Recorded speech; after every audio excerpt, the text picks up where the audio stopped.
안녕하십니까 애청자 여러분, 놀라운 부동산 놀부입니다. 바로 어제 발표가 난 뉴스를 기반으로 여러분들과 이야기를 나눠보도록 하겠습니다.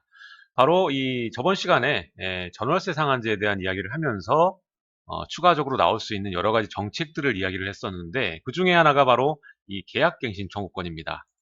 계약갱신 청구권을 활용하게 된다면 임대인들은 어쩔 수 없이 연장해서 임차를 이어갈 수밖에 없는 그러한 임차인에 대한 권리 강화 보호권이라고 보시면 될 것 같습니다.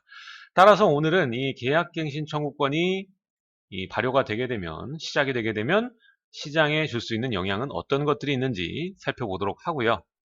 앞으로 이 계약 청구권 이외에 더 추가적으로 나올 수 있는 정책들은 어떤 것들이 있는지까지 한번 살펴보도록 하겠습니다.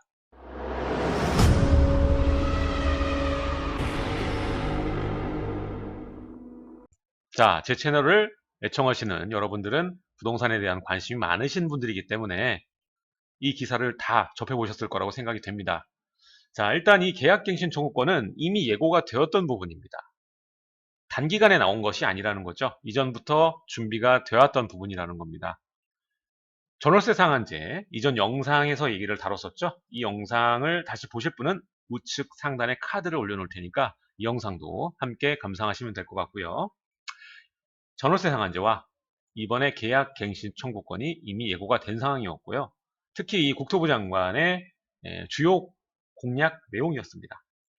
따라서 이전부터 준비가 되었던 부분이고, 현재 이 계약갱신 청구권이 뉴스에 나온 이 발표 내용을 보자면 약간 이른감이 있다. 그리고 이 전월세 상한제와 같이 연결이 되지 않고 갱신 청구권만 나오게 된다면 성공하기 힘들다. 뭐 이러한 기사들은 쭉 보셨을 겁니다. 근데 이게 왜 발표가 되는지를 우리는 먼저 생각을 해봐야 될 텐데, 오늘 이야기 드리는 이 계약 갱신 청구권이나 전월세 상한제, 이 두 가지가 임차인에게는 굉장히 좋은 희소식이고 사회 전반적인 약자를 보호하는 성향이 강하지만, 아무래도 이 사유재산권을 침해하는 것은 어쩔 수가 없습니다. 말 그대로 나라에서 임대주택을 제공하는 것이 아니라 개개인에게 그 부분을 전가해서 맡기는 상황인데도 불구하고 임대가도 국가 마음대로 조절한다는 것 자체가 재산권에 대한 가치를 떨어뜨리는 그러한 결과를 낳게 되는 것입니다. 따라서 이러한 재산권의 가치를 기반으로 한 부동산들의 전반적인 하향 움직임이 있을 것이다. 그러니까 이 제도로 인해서 하락 내지 폭락이 기대된다. 이러한 예측이 있습니다. 과연 이 예측이 맞아떨어질 수 있을 것인지 한번 이야기를 나눠보도록 하고요. 본질적인 계약 갱신 청구권의 장점과 단점, 바로 부작용은 무엇인지 한번 살펴보겠습니다. 자, 먼저 계약 갱신 청구권이 무엇인지부터 알아보겠습니다. 주택 임대차에서 상대적 약자인 임차인에게 원할 경우, 임차인이 원할 경우 계약을 한 번 더 연장해주는 일종의 보호권이라고 볼 수가 있겠습니다. 따라서 이 주택임대차 보호법을 개정을 해서 이것을 보완하겠다. 이렇게 지금 발표가 난 것이거든요. 현재 어떻습니까? 2년 기본 계약 기간입니다. 따라서 한 번 더 연장해주게 된다면 최대 4년으로 보호를 받게 되는 거죠. 임차 기간을. 자, 이전에 우리 과거에 어떤 일이 있었냐면, 원래 임차 계약 기간 자체가 1년에서 2년으로 좀 증가가 된 것입니다. 그래서 일각에서는 이전에도 1년에서 2년으로 변경을 했기 때문에 이 2년을 3년으로 바꾸자, 이러한 이야기도 있었고, 오늘 이야기 나오는 계약갱신 청구권을 통해서 4년으로 만들어버리자, 뭐 이런 얘기도 있었고요. 또 어떤 일각에서는 3년으로 만들고 청구권까지 가서 6년까지 만들자, 뭐 이런 얘기까지 있었습니다. 일단은 완벽히 그 제도가 보완된 상황은 아니기 때문에 거기까지는 좀 생각을 해봐야겠죠. 3년으로 만약에 바뀌고 6년까지 연장이 된다, 청구권을 통해서, 그러면 저부터가 임차인으로 살고 싶네요. 그 정도로 임차인에 대한 거의 뭐 권능 수준이다, 이렇게 저는 생각을 하고 있는데, 자, 이미 계약갱신 청구권은 현재 진행 중에 있습니다. 주택임대사업자죠. 주택임대사업자에서는 이미 계약갱신 청구권이 진행 중에 있기 때문에 요거를 모르시는 분들이 굉장히 많아요. 그래서 임차인분들도 모르고 임대인들도 모르고 그리고 중개사도 모르는 분들이 굉장히 많아요. 지금 현재도 이미 주택임대사업자 주택에 관해서는 계약갱신 청구권이 있습니다. 따라서 지금 현재 방송을 듣고 계신 애청자분들은 지금 내가 들어온 지 뭐 1년이나 2년이 안 된 상황에서 아, 전세 또 이동해야 되네 이런 생각을 하시는 분은 당당하게 얘기를 하세요. 주택임대사업자인지 확인을 먼저 하셔야겠지만 만약에 주택임대사업자에 등록이 돼 있는 그러한 물건에 여러분들이 거주를 하고 있다. 임차로 거주를 하고 있다. 그러시면은 당당하게 저 2년 더 살겠습니다. 할 수 있는 청구 권한이 여러분들에게 존재하고 있으니까 아는 것이 힘이겠죠. 자, 근데 문제는 이 주택임대사업자에 이미 진행 중인 것을 전체 주택으로 확대해서 적용할 수 있도록 주택임대차 보호법 자체를 개정하겠다라는 것이거든요. 자, 그렇다면 이 계약갱신 청구권의 장점은 어떤 것들이 있을까? 자, 이미 이 방송을 보시고 있는 분들 중에 뭐 임차인도 계실 거고 임대인도 계시겠지만 자, 이게 상극적인 거예요. 어느 한쪽은 좋지 않은 겁니다. 뭐 어쩔 수가 없는 거예요. 이 사회적으로 봤을 때 우리나라의 이 사회 약자를 보호하는 약간 복지적인 측면을 봤을 때는 이게 반드시 들어가야 되는 이 보장 법안이 되겠죠. 하지만 임대인들에게는 전혀 달갑지 않은 소식입니다. 먼저 장점부터 보면은요. 2년마다 우리가 주거지를 옮겨야 되죠. 항상 뭐 전세난 얘기하는데 홀수년은 전세가가 비싸다 뭐 이러한 이야기도 있고 있는데 2년마다 주거지를 옮겨야 되는 상황이 많이 줄어들게 되겠죠.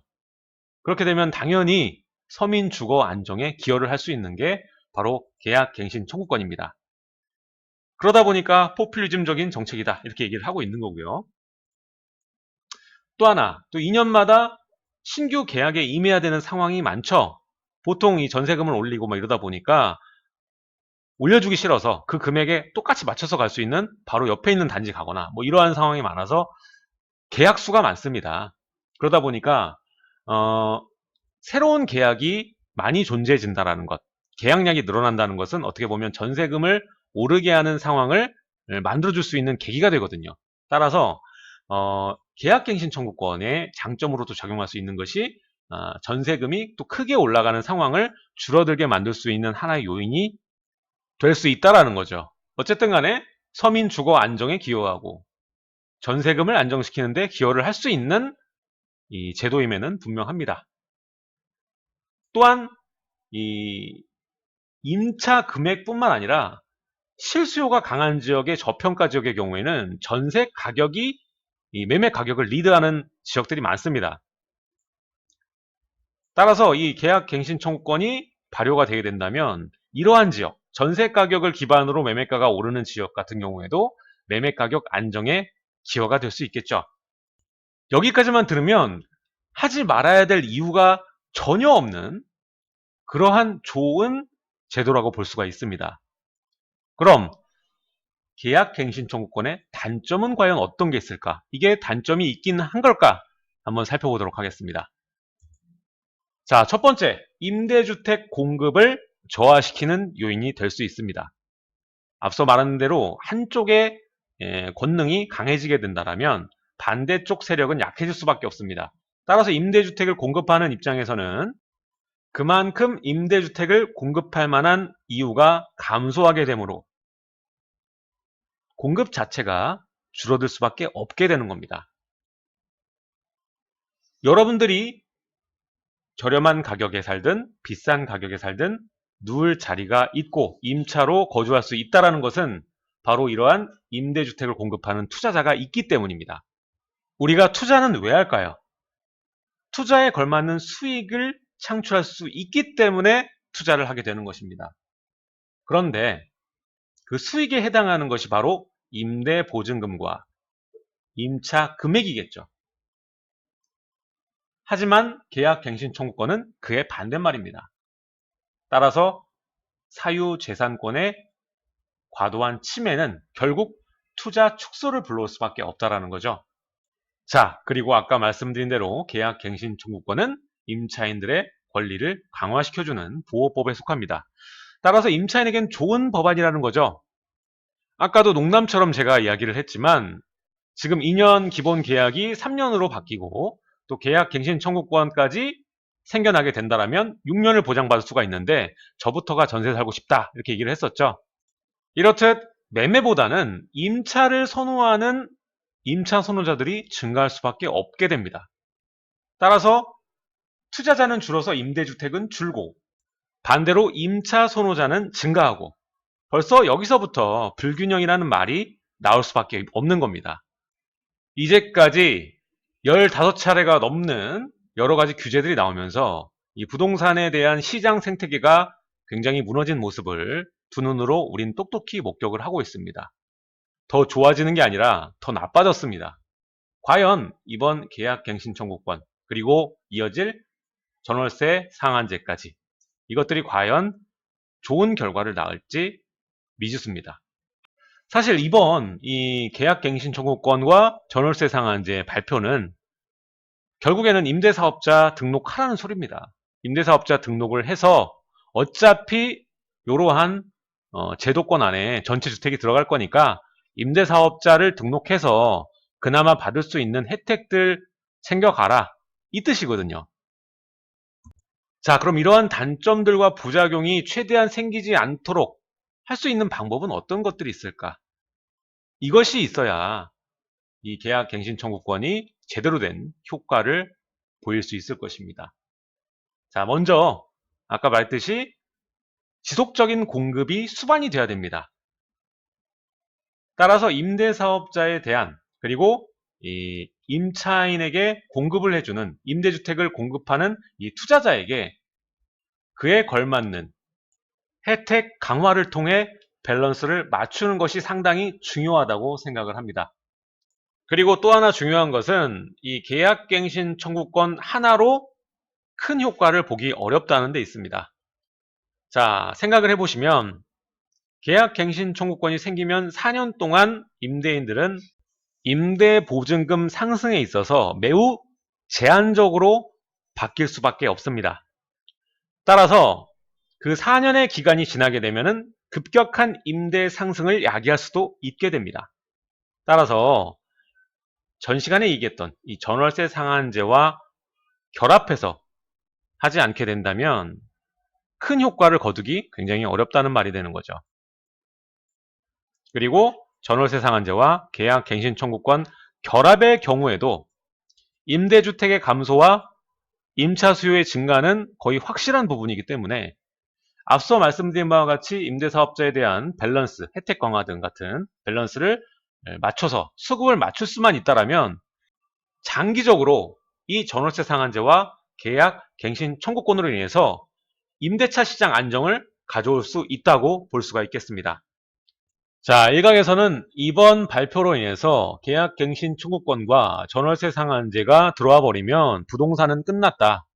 이제 임대가는 마음대로 올릴 수가 없기 때문에 수익에 제한점이 생기는 것이고 그렇기 때문에 부동산 하락 내지 폭락까지 야기될 수 있다. 이렇게 얘기를 합니다. 하지만 이 말은 어느 정도 일리는 있지만 틀린 말입니다. 실제로 지금 시장 상황을 보면은 우리들의 상식을 뒤엎는 경우가 굉장히 많죠. 중요한 것은 현재 시장을 움직이고 있는 수요 자체가 실수요자가 중심이라는 것을 여러분들이 반드시 명심하셔야 됩니다. 현재 이 투자 수요가 들어와서 먹을 게 얼마나 되겠습니까? 이건 다 알고 있는 사실이거든요. 근데 장기간으로 실수적인 측면으로 보자면 아직까지 이동할 수 있는 이 유동성이 뒤에 버티고 있다라는 말입니다. 그리고 현재 시장에서의 투자라는 단어 자체가 수익을 극대화하는 데 주안점을 둔 것이 아니라 내 자산을 지키는 말 그대로 안전자산에 에셋 파킹 하려는 성향이 강하다 보니까 같은 서울권 안에서도 이 가격의 양극화, 강북과 강남의 격차 뭐 이런 것들이 굉장히 심화되고 있는 상황입니다. 따라서 임대도 마찬가지라고 볼 수가 있겠습니다. 장기적으로 이러한 정책들이 임대차 시장의 안정화를 가져올 수는 있지만 지역별 매매가의 양극화는 절대 이것들이 막을 수가 없을 것이고 더 심해질 것이라는 말을 좀 드리고 싶습니다. 자, 오늘은 계약갱신 청구권이 시작이 되게 되면 부동산 시장에 줄 수 있는 영향에 대해서 알아봤고, 계약갱신 청구권 자체의 장점과 단점까지 살펴봤습니다. 이것이 제대로 큰 효과를 보기 위해서는 보조정책이 필요하다라고 정리를 해볼 수가 있겠고요. 앞으로 이 전월세 상한제와 여러 가지 추가적인 대책이 또 예상이 되는 만큼 이 혼란 속에서 정신을 똑바로 차리고 있어야겠습니다. 자, 오늘 내용은 여기까지 하도록 하고요. 다음 시간에 좀 더 알찬 내용으로 여러분들을 찾아뵙도록 하겠습니다. 하단에 좋아요와 구독하기 버튼 눌러주시고 놀부부동산 카페도 많은 가입과 참여 부탁드리도록 하겠습니다. 감사합니다.